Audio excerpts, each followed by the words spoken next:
This is my 2012 Lincoln Navigator 5.4 liter.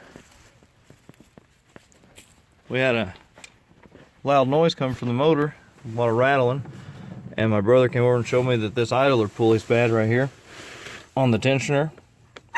So you can see it, look how bad it is, it's shot.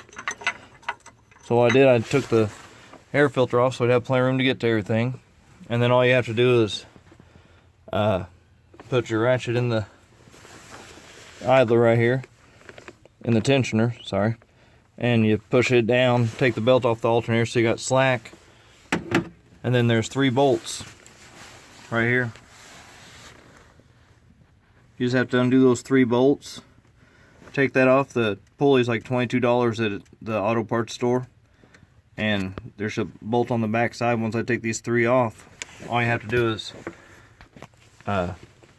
put it in a vise or something, take the bolt out, put the new pulley on, and put it back together. So if you hear a lot of rattling and squeaky noises coming from your 5.4 liter, it does it on all of them from, I'm sure, from 99 on up. So, but hope this helps anybody out there working on them.